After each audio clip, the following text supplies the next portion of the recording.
Le livre du ciel. Tome 4. Cet amour est alors tellement fort que ni l'âme ne supporterait cet amour sans moi. Ni moi je ne pourrais résister longtemps à cet amour sans vouloir en jouir. Je procède alors en attirant l'âme à moi et ensuite, je la remets de nouveau dans son état naturel. Et l'âme, attirée plus que le courant dans un fil électrique, va et vient comme il me plaît. Par conséquent, ce que tu crois être un châtiment est, au contraire, un amour des plus raffinés. Je répondis. Ah! Seigneur, si mon amour était fort et suffisant, je crois que j'aurais la force de subsister en ta présence et que je ne serais pas sujette à revenir dans mon corps. C'est parce que mon amour est très faible que je suis sujette à ces vicissitudes. Jésus me répondit. Au contraire, c'est un amour même plus grand. Ton amour est un extrait de l'amour du sacrifice, par lequel, par amour pour moi et pour tes frères, tu te prives toi-même en retournant aux misères de la vie. Après cela, Jésus béni me transporta vers une ville où se commettaient tellement de péchés qu'il en sortait comme un brouillard dans ces pestilentiels qui s'élevaient vers le ciel. Et, du ciel, descendait un autre épais brouillard à l'intérieur duquel se trouvait condensé tellement de châtiments qu'il semblait suffisant pour exterminer cette ville. Je dis, Seigneur, où sommes-nous? Quels sont ces lieux? Jésus répondit. Ici, c'est Rome, où de nombreuses abominations se commettent. Non seulement par des laïcs, mais aussi par des religieux. Ils méritent que ce brouillard finisse par les aveugler et par provoquer leur extermination. En un instant, je vis le massacre qui devait s'ensuivre. Il semblait que le Vatican recevait une partie des secousses. Les prêtres n'étaient même pas épargnés. Totalement consterné, je dis. Mon Seigneur, épargne ta ville de prédilection, tous tes ministres, et le pape. Oh! Combien volontiers je m'offre moi-même pour souffrir leurs tourments, pour que tu les épargnes. Remué, Jésus me dit. Viens avec moi et je te ferai voir jusqu'où est parvenue la malice humaine. Il me transporta à l'intérieur d'un palais. Dans une chambre secrète se trouvaient 5 ou 6 députés qui se disaient entre eux. Nous nous rendrons lorsque nous aurons détruit les chrétiens. Il semblait qu'ils voulaient contraindre le roi à écrire de sa propre main un décret de mort contre les chrétiens, avec l'autorisation de s'emparer de leurs biens. Il disait, pourvu que le roi nous donne son assentiment. Ça ne nous fait rien si nous ne passons pas à l'action maintenant. Au bon moment et dans les circonstances favorables, nous le ferons. Après cela, Jésus me transporta ailleurs. Il me fit voir qu'un de ceux qui se disent chefs allait mourir. Il semblait tellement uni au démon que, arrivé à ce point, si près de la mort, cela ne le dérangeait même pas. Il tirait toute sa force des démons qui l'accompagnaient comme ses amis fidèles. Lorsque les démons m'ont vu, ils ont été ébranlés. L'un voulait me battre, un autre me faire telle chose, un autre telle autre chose. Cependant, en ne m'occupant même pas de leur vexation, parce que le salut de cette âme m'était plus précieux, je me suis efforcé d'entrer et je suis arrivé auprès de cet homme. Oh Dieu! Quelle vue! Plus épouvantable que les démons eux-mêmes. Dans quel état lamentable gisait ce chef! Il faisait plus que pitié. Notre présence ne l'a pas ému du tout. Il semblait même qu'il s'en moquait. Jésus m'a immédiatement retiré de cet endroit, et j'ai commencé à plaider auprès de Jésus pour le salut de cette âme. Les ennemis les plus puissants de l'homme sont l'amour des plaisirs, l'amour des richesses et l'amour des honneurs. Mon adorable Jésus continue de venir. Ce matin, il portait une couronne d'épines touffues. Je la lui enlevai tout doucement et la mis sur ma tête. Je lui dis, Seigneur, aide-moi à l'enfoncer. Il répondit, cette fois-ci, je veux que tu l'enfonces toi-même. Je veux voir ce que tu sais faire et comment tu veux souffrir par amour pour moi. Alors, je l'ai très bien enfoncé sur ma tête, d'autant plus qu'il s'agissait de démontrer à Jésus jusqu'où allait mon désir de souffrir pour lui. Tout attendri, Jésus me serra sur son cœur et il me dit, « Ça suffit, ça suffit. Mon cœur ne peut pas supporter de te voir souffrir davantage. » Puis, m'ayant laissée très souffrante, mon bien-aimé Jésus ne fit plus que des allers-retours. Ensuite, il prit l'aspect du crucifié et me fit participer à ses souffrances. Il me dit, « Ma fille, les ennemis les plus puissants de l'homme sont l'amour des plaisirs, l'amour des richesses et l'amour des honneurs. Ces ennemis rendent l'homme malheureux, parce qu'ils s'introduisent jusque dans son cœur. Ils le rongent continuellement, le rendent amer, et l'abattent au point de lui faire perdre tout son bonheur. Et moi, sur le calvaire, j'ai vaincu ces trois ennemis. J'ai aussi obtenu pour l'homme la grâce de les vaincre et je lui ai restitué le bonheur perdu. Cependant, toujours ingrat, l'homme rejette ma grâce.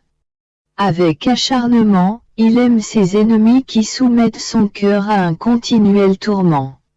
Cela dit, Jésus disparut. Je compris ces paroles avec une telle clarté que j'éprouvai beaucoup d'horreur et de haine contre ces trois ennemis de l'homme. Que le Seigneur soit toujours béni et que tout soit pour sa gloire. Ce matin, je me sentais tellement égaré que je ne me comprenais pas moi-même. Je ne pouvais même pas aller, selon mon habitude, à la recherche de mon suprême bien. De temps en temps, Jésus remuait en mon intérieur et se faisait voir.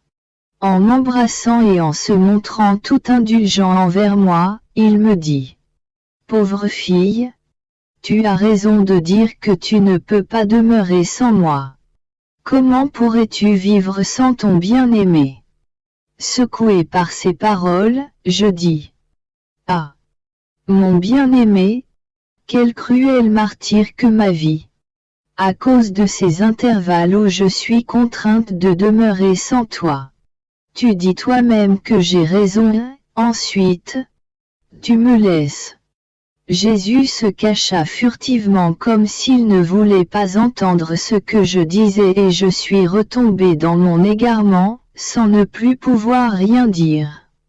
En me voyant de nouveau égaré, Jésus sortit de mon intérieur et il me dit, « Tu es tout mon contentement.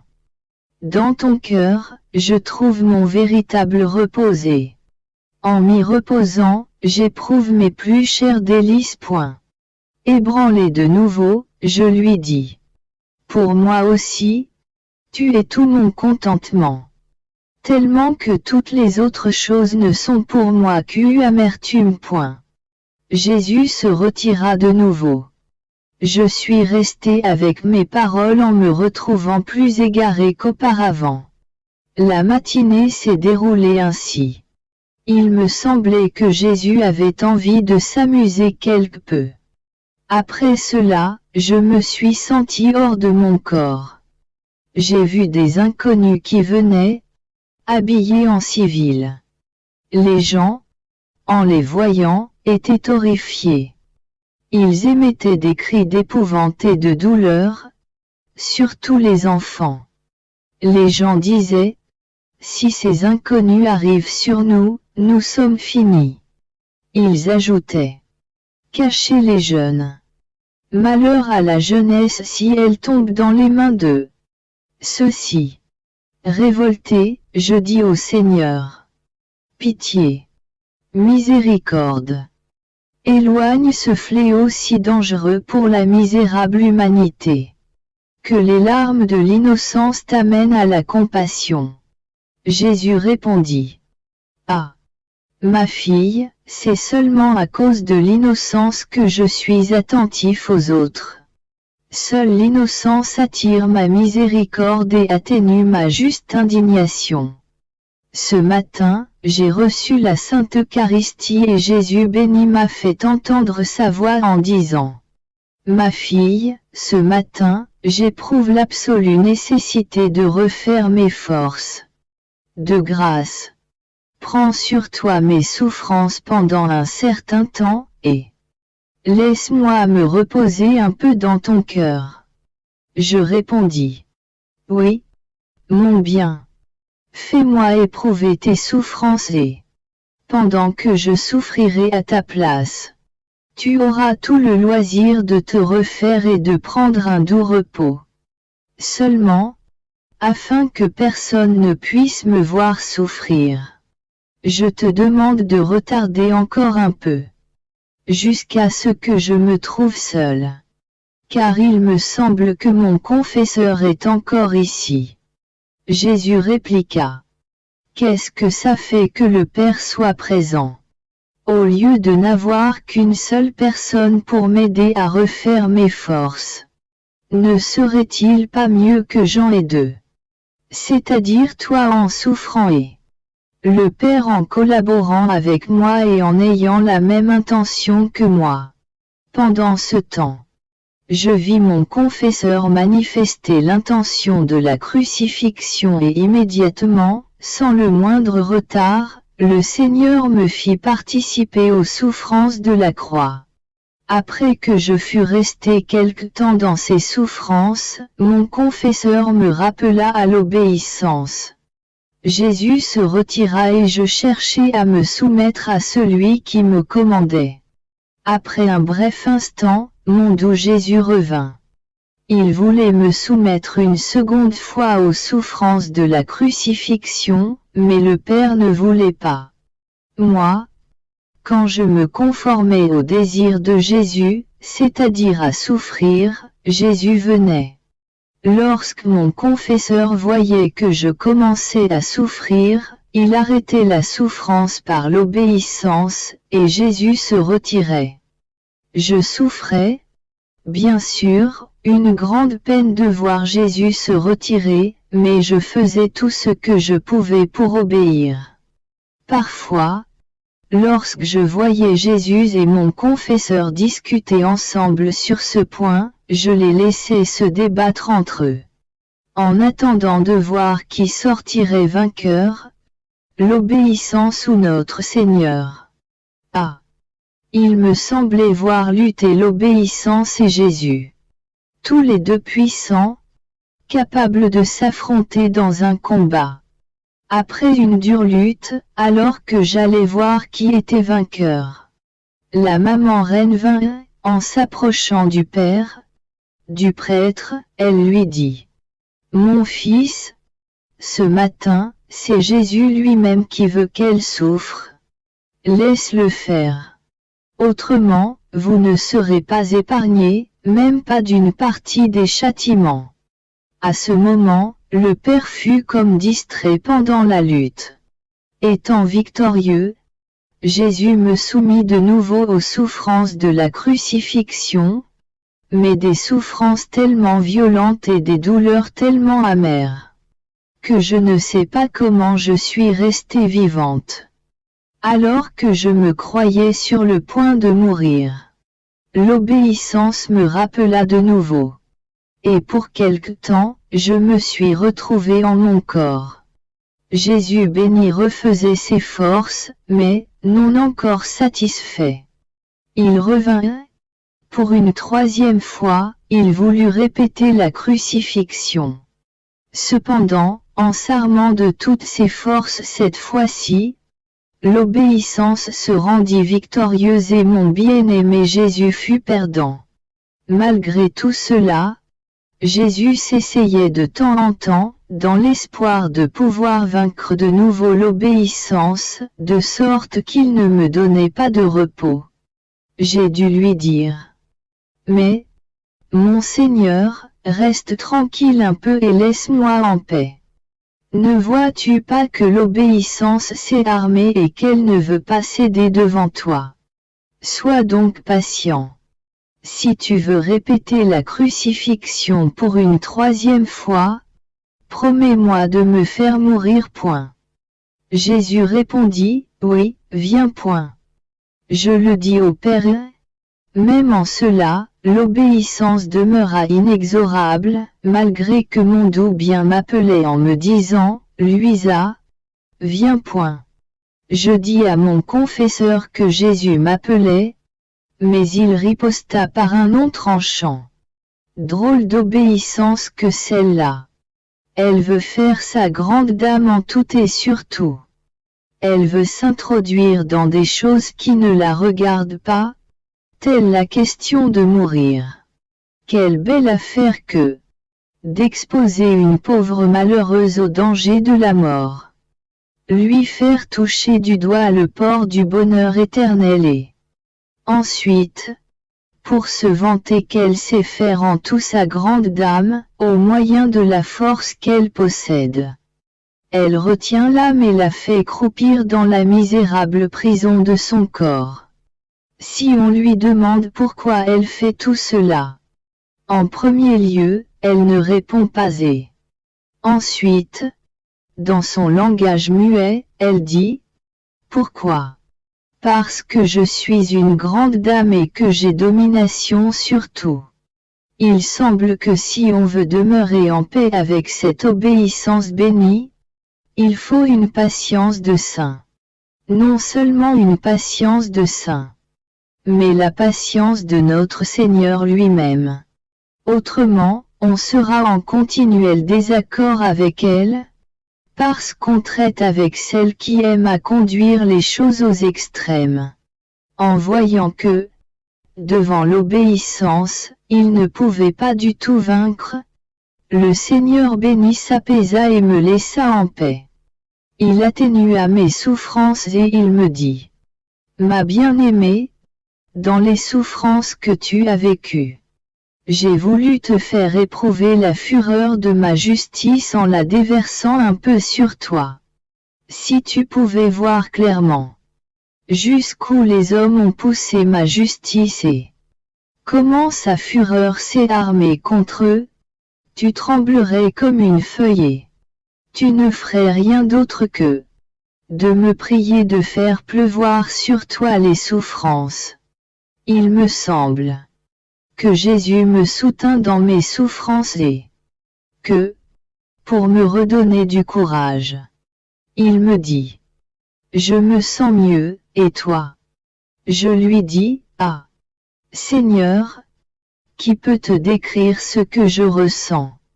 Je me sens comme si j'étais broyé à l'intérieur d'une machine.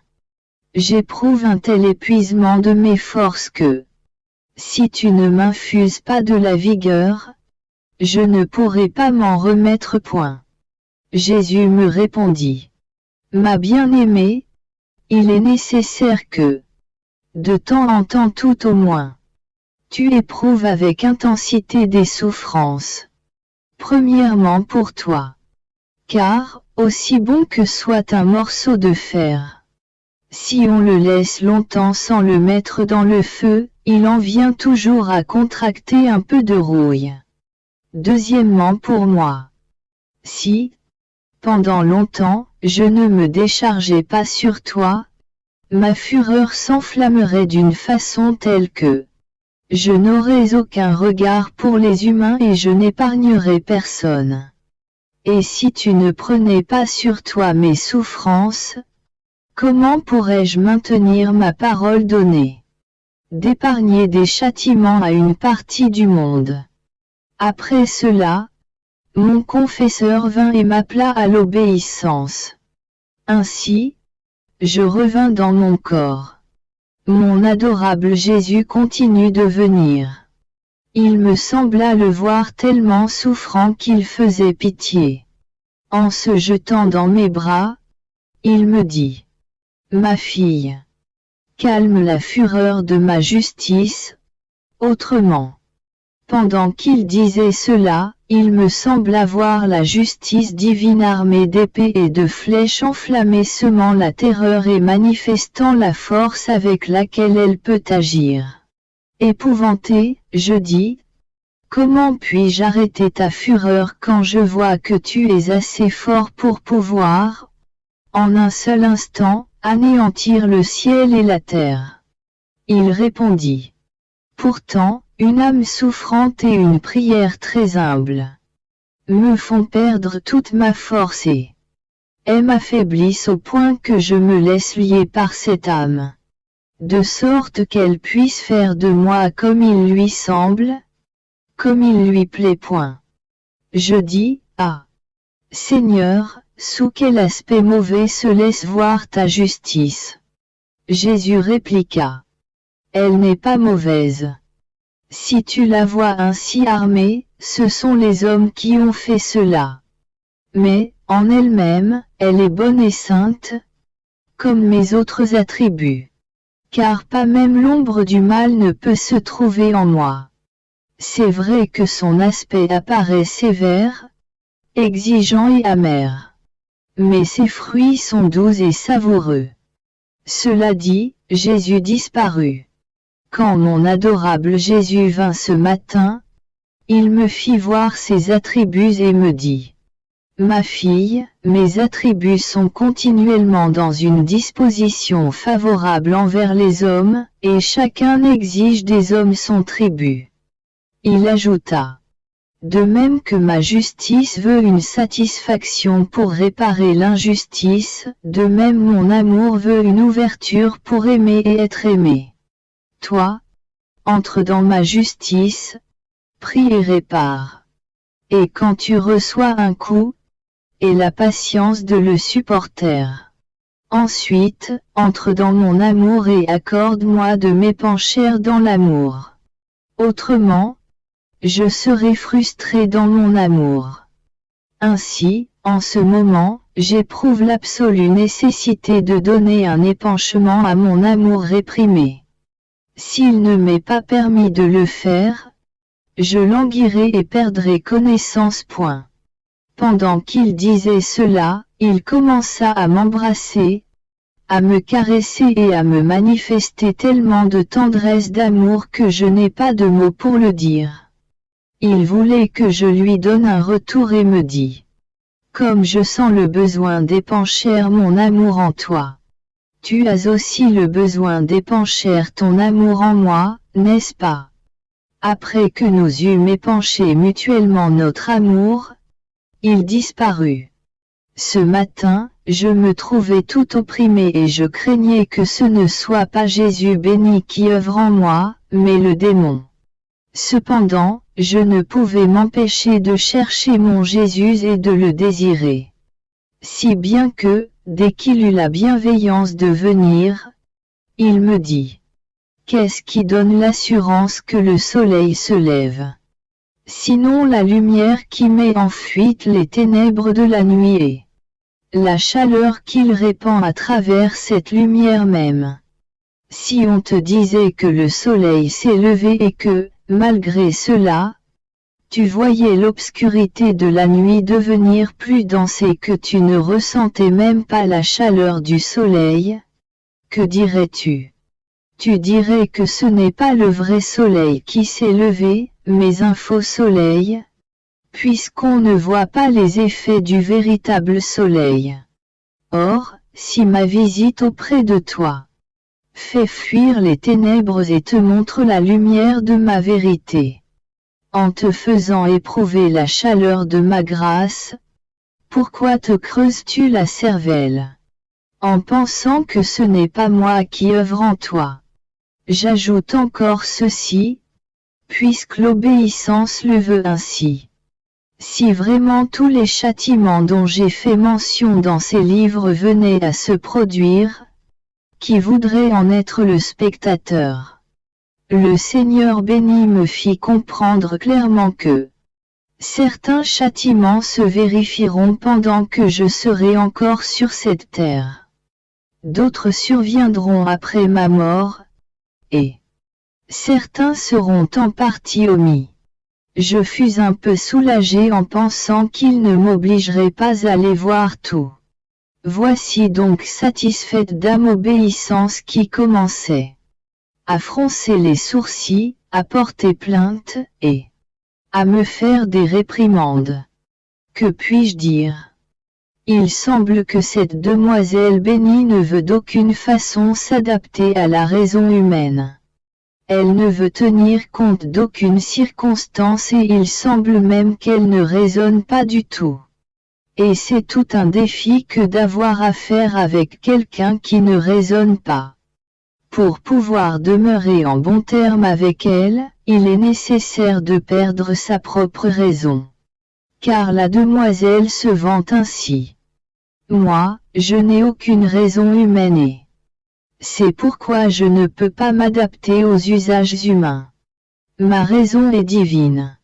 Celui qui veut vivre en paix avec moi doit absolument perdre sa propre raison pour faire l'acquisition de la mienne.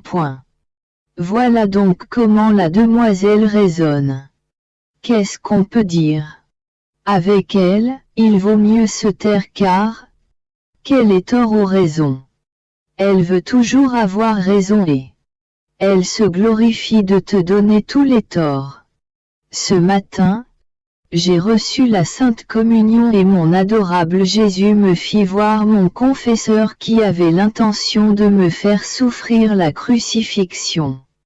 Je sentais que ma pauvre nature en éprouvait de la répugnance, non parce qu'elle ne voulait pas souffrir, mais pour d'autres raisons qu'il n'est pas nécessaire de décrire ici. Comme s'il voulait se plaindre de moi, Jésus dit au Père confesseur. Elle ne veut pas se soumettre. Je fus attendri par la plainte de Jésus. Le Père me renouvela l'ordre et je me suis soumise. Après que j'eus souffert quelque temps, comme le Père confesseur était présent, le Seigneur me dit, ma bien-aimée, voilà le symbole de la très sainte Trinité, moi, le Père confesseur et toi.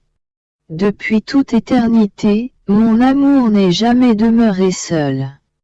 Il a toujours été uni dans une union parfaite et réciproque avec les personnes divines. Car le véritable amour n'est jamais seul. Il produit d'autres amours et il se réjouit d'être aimé par ces amours qu'il a lui-même produits.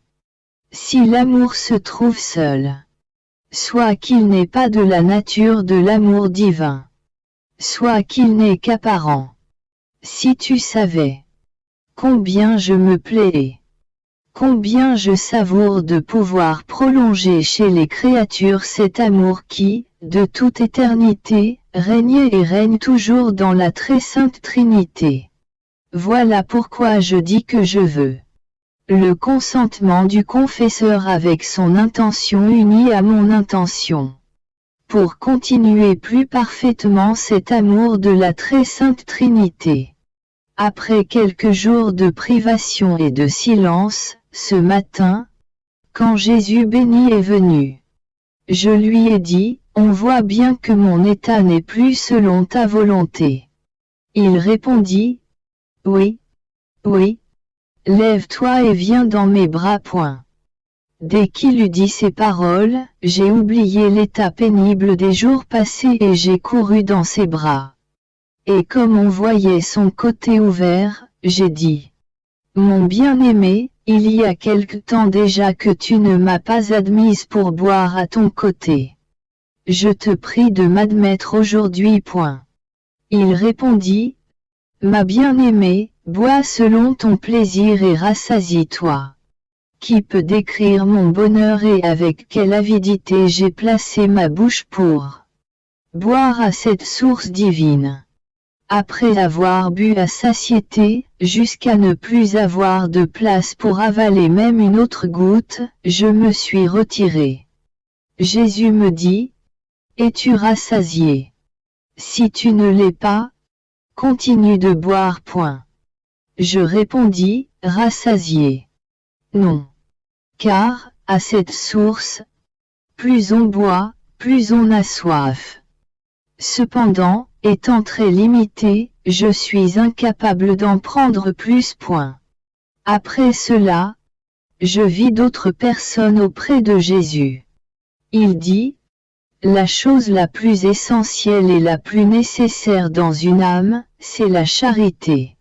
Si la charité n'y est pas, il arrive à cette âme, comme à ces familles ou ces royaumes qui n'ont pas de chef. Tout y est désordonné. Les plus belles choses y sont obscurcies et on n'y voit aucune harmonie. L'un veut faire une chose et l'autre une autre. C'est ce qui arrive dans l'âme où ne règne pas la charité. Tout y est en désordre. Les plus belles vertus ne s'harmonisent pas entre elles. Voilà pourquoi on dit de la charité qu'elle est reine. Elle est disciplinée. Elle a de l'ordre et elle dispose de tout point. Me trouvant dans mon état habituel, je me suis senti hors de mon corps et j'ai trouvé la maman reine. Dès qu'elle m'a vu, elle a commencé à me parler de la justice. Elle m'a dit que la justice était sur le point de frapper avec toute sa fureur contre le monde. Elle m'a dit beaucoup de choses sur le sujet, mais je n'ai pas les mots pour les exprimer. Pendant ce temps, je voyais le ciel tout rempli de pointes d'épée dirigées contre le monde.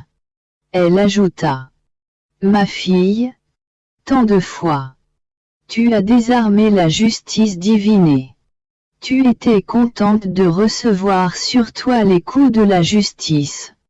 Maintenant que tu la vois au comble de sa fureur, il ne faut pas te décourager, sois courageuse. L'âme remplie d'une sainte force, entre dans la justice. Même, et désarme-la. N'aie pas peur des épées, du feu et de tout ce que tu pourras rencontrer.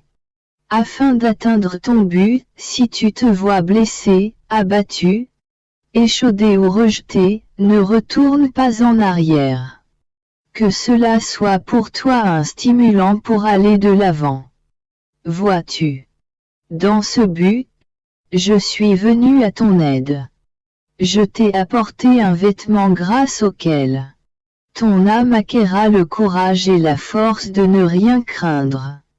Cela dit, de l'intérieur de son manteau, elle sortit un vêtement tissé d'or et assorti de diverses couleurs, avec lequel elle revêtit mon âme. Ensuite, elle me donna son fils en me disant, « Voici que, comme gage de mon amour, je te donne la garde de mon très cher fils, afin que tu le protèges, que tu l'aimes et que tu le contentes en tout. Cherche à me remplacer auprès de lui, afin que, en trouvant en toi son contentement, le mécontentement que lui donnent les autres créatures ne puisse le faire autant souffrir. » Qui pourrait décrire combien je fus heureuse et fortifiée, revêtue de ce vêtement et avec ce gage amoureux dans mes bras. Je ne pourrais certainement pas désirer un bonheur plus grand. Ensuite, la maman reine disparut et je restai avec mon doux Jésus. Nous avons parcouru un peu la terre et, parmi les nombreuses rencontres que nous avons faites, nous avons rencontré une âme prise dans les griffes du désespoir. Plein de compassion pour elle, nous nous sommes approchés, et Jésus a voulu que je lui parle pour lui faire comprendre le mal qu'elle faisait. Grâce à une lumière que Jésus infusait en moi, j'ai dit à cette âme, « La médecine la plus salutaire et la plus efficace dans les contrariétés les plus tristes de la vie, c'est la résignation. Toi, dans ton désespoir, au lieu de prendre cette médecine, tu es en train de prendre le poison pour tuer ton âme. Ne sais-tu pas que le remède le plus opportun pour tous les maux, la chose principale, qui nous rend nobles, nous divinise, nous fait ressembler à notre Seigneur et qui a la puissance de convertir en douceur notre amertume, c'est la résignation. Quelle a été la vie de Jésus sur la terre, sinon d'accomplir la volonté du Père? Pendant qu'il était sur la terre, il était uni à son Père dans le ciel. Il en est ainsi pour la créature résignée. Pendant qu'elle vit sur la terre, son âme et sa volonté sont unies à Dieu dans le ciel. Que peut-il y avoir de plus précieux et de plus désirable? Comme si elle avait été secouée, cette âme désespérée commença à se calmer. Jésus et moi, nous nous sommes retirés. Que tout soit pour la gloire de Dieu et qu'il soit toujours béni. Ce matin, je me sentais complètement opprimé et affligé. En plus, Jésus béni ne se montrait pas. Après une longue attente, il sortit de mon intérieur et, en m'ouvrant son cœur, il m'y plaça en me disant « Reste à l'intérieur de moi. Là seulement, tu trouveras la véritable paix et un bonheur stable. Car rien ne pénètre à l'intérieur de moi, qui n'appartient pas à la paix et au bonheur. Celui qui demeure en moi ne fait rien d'autre que de nager dans l'océan de tous les bonheurs. Cependant, quand l'âme sort à l'extérieur de moi, même si elle ne se préoccupe de rien, seulement à voir les offenses que les créatures me font et la manière dont elles me déplaisent. Déjà, elle participe à mes afflictions et en reste perturbée. C'est pourquoi, de temps en temps, oublie tout, entre dans mon intérieur, et viens goûter ma paix et mon bonheur. Ensuite, sors à l'extérieur et accomplis pour moi la fonction de réparatrice. Cela dit, il disparut. Jésus continue de venir avec ses habituels retards. Alors que j'éprouvais tout le poids de sa privation, il vint à l'improviste. Et, sans que je sache pourquoi, il me posa cette question. Pourrais-tu me dire pourquoi l'obéissance est tellement glorifiée et pourquoi elle a autant l'honneur d'imprimer dans l'âme l'image divine? Toute confuse, je ne savais pas quoi répondre. Alors, par une lumière intellectuelle qu'il m'envoya, Jésus béni lui-même me répondit. Et comme la réponse m'est venue par le moyen de la lumière et non par des paroles, je n'ai pas les mots pour l'exprimer. Néanmoins, l'obéissance veut que je fasse un effort pour voir si je peux arriver à l'écrire. Je crois que je ferai de grosses sottises et que j'écrirai des choses qui ne s'accordent pas ensemble. Mais, je mets toute ma foi dans l'obéissance, surtout du fait que ce sont des choses qui la concernent directement. Je commence maintenant. Il me semble que Jésus me disait. L'obéissance est grandement glorifiée. Parce qu'elle a la puissance de dévoiler jusque dans leurs racines les passions humaines. Elle détruit dans l'âme tout ce qui est terrestre et matériel. Et, à son grand honneur, elle restitue à l'âme son état premier. C'est-à-dire qu'elle rend l'âme telle qu'elle fut créée par Dieu dans la justice originelle. C'est-à-dire avant d'être chassée de l'Éden terrestre. Dans cet état sublime, l'âme se sent fortement attirée par tout ce qui est bon. Elle trouve naturel tout ce qui est bon, saint et parfait. Tout en éprouvant une immense horreur de l'ombre même du mal. dans cet heureux état provenant de la main très experte de l'obéissance. L'âme n'éprouve plus de difficulté à obéir aux ordres reçus. D'autant plus que celui qui commande doit toujours commander ce qui est bon. C'est ainsi que l'obéissance s'est bien imprimée dans l'âme l'image divine. De plus, elle change la nature humaine en nature divine. Car, comme Dieu est bon, saint et parfait, et qu'il est porté vers tout ce qui est bon et qu'il est le mal à l'extrême. L'obéissance a la puissance de diviniser la nature humaine et de lui faire acquérir les propriétés divines. Plus l'âme se laisse manier par les mains très expertes de l'obéissance, plus elle est envahie par le divin et plus elle détruit son être propre. Voilà pourquoi l'obéissance est si glorifiée et honorée. Moi-même, je me suis soumis à elle et j'en ai été honoré et glorifié. Par le moyen de l'obéissance, j'ai restitué à tous mes enfants l'honneur et la gloire qu'ils avaient perdus par la désobéissance. Voilà à peu près ce que je suis capable d'écrire sur le sujet. Le reste, je le sens dans mon esprit, mais il me manque les mots. Car le concept de cette vertu est si élevé que mon pauvre langage humain ne sait pas le traduire en mots.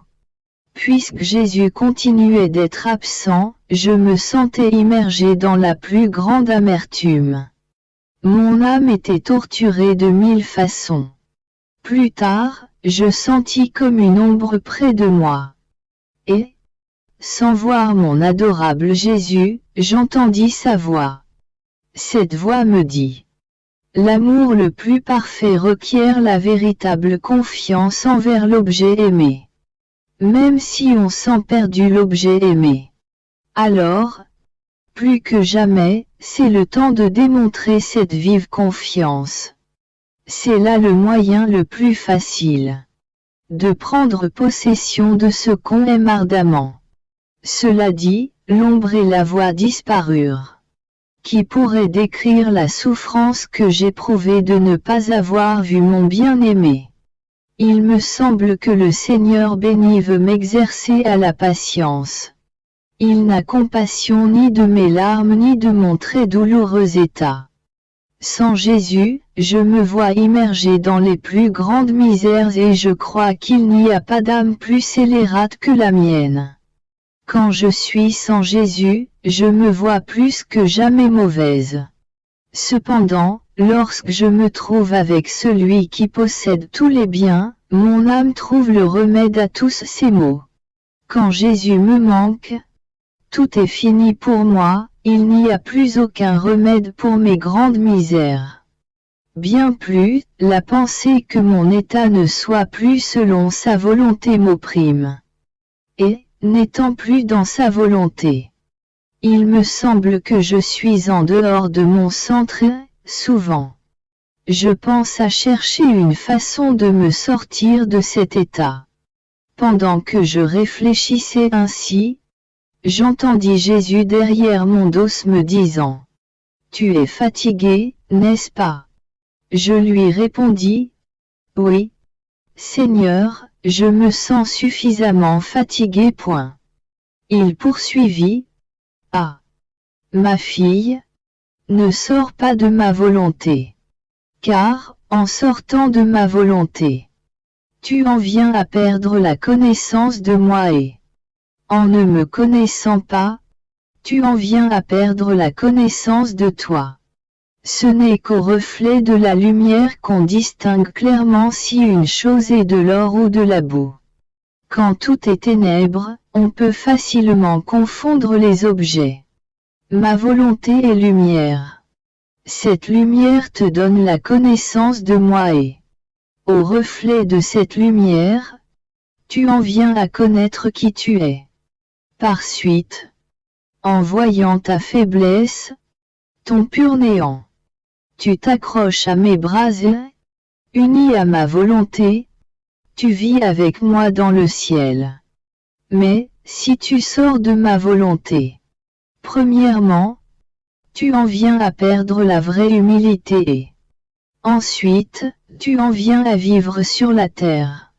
Tu es ainsi contrainte à ressentir le poids des choses terrestres, à gémir et à soupirer comme tous ces autres malheureux qui vivent en dehors de ma volonté. Cela dit, Jésus se retira sans même se faire voir. Qui peut décrire le tourment de mon âme? J'ai passé plusieurs jours très amers de privation. Après avoir reçu la Sainte Eucharistie, j'ai vu dans mon intérieur 3 bambins. Leur beauté et leur ressemblance étaient si frappantes qu'ils semblaient tous les 3 nés d'un même accouchement. Mon âme fut surprise et étonnée de voir autant de beauté enfermée dans mon intérieur si misérable. Mon étonnement grandit davantage quand je vis ces 3 bambins tenir en main chacun une corde en or avec laquelle ils se liaient à moi et ils liaient mon cœur au leur. Ensuite, chacun ayant trouvé sa place en moi, ils commencèrent à discuter entre eux dans un langage que je ne comprenais pas. C'est pourquoi je ne trouve pas les mots pour répéter leurs sublimes paroles. Je peux seulement dire qu'en un clin d'œil j'ai vu beaucoup de misère humaine, l'humiliation et le dépouillement de l'Église, et même la corruption des prêtres qui, au lieu d'être lumière pour les peuples, étaient devenus ténèbres. Tout attristé par cette vision, je dis: Dieu très saint, donne la paix à ton Église. Fais que lui soit restitué ce qu'ils lui ont enlevé. Et ne permets pas que les méchants rient dans le dos des bons. Pendant que je disais cela, les 3 bambins dirent: Ce sont les mystères incompréhensibles de Dieu. Ensuite, ils disparurent et je revins dans mon corps. Ce matin, lorsque mon adorable Jésus vint, il me transporta hors de mon corps et me demanda un soulagement pour ses souffrances. N'ayant rien à lui offrir, je lui dis: Mon très doux amour, si la maman reine était ici, elle pourrait te restaurer avec son lait. Quant à moi, je n'ai rien d'autre que mes misères. Pendant ce temps, la très sainte reine vint. Immédiatement, je lui dis: Jésus éprouve le besoin d'un soulagement. Donne-lui ton très doux lait pour le soulager. Alors, notre très chère maman lui donna son lait. Et mon bien-aimé Jésus fut totalement refait. Ensuite, il se tourna vers moi et il me dit: Je me sens rafraîchi. Toi aussi? Approche-toi de mes lèvres et bois une portion de ce lait que j'ai reçu de ma mère, afin que nous puissions tous les 2 être refaits. Je me suis donc approché. Qui peut décrire la vertu de ce lait qui sortait bouillant de la bouche de Jésus? Il en contenait tellement qu'il semblait être une source inépuisable, de sorte que si tous les hommes avaient bu, cette source n'aurait point diminué. Après cela, nous avons parcouru en partie la terre à un certain endroit. Il semblait qu'il y avait des gens assis autour d'une petite table. Ils disaient: Il y aura une guerre en Europe. Ce qui est le plus douloureux, c'est qu'elle sera produite par des proches. Jésus écoutait, mais il ne dit rien concernant cela. Par conséquent, je ne sais pas avec certitude s'il y aura une guerre, oui ou non. Puisque les jugements humains sont versatiles, ce qu'ils disent un jour, ils le nient le lendemain. Ensuite, Jésus me transporta à l'intérieur d'un jardin dans lequel s'élevait un très grand bâtiment qui ressemblait à un monastère. Il était peuplé par tellement de gens qu'on arrivait difficilement à les compter. À la vue de ces gens, mon adorable Jésus tourna le dos, se serra contre moi en appuyant sa tête sur mon épaule tout près de mon cou. Et il me dit à l'oreille: Ma bien-aimée, ne me les laisse pas voir, autrement je souffrirai beaucoup. Moi aussi, Je serrai Jésus contre moi et, en m'approchant d'une de ces âmes, je dis, dis-moi, au moins, qui vous êtes point. Elle répondit, nous sommes toutes des âmes du purgatoire.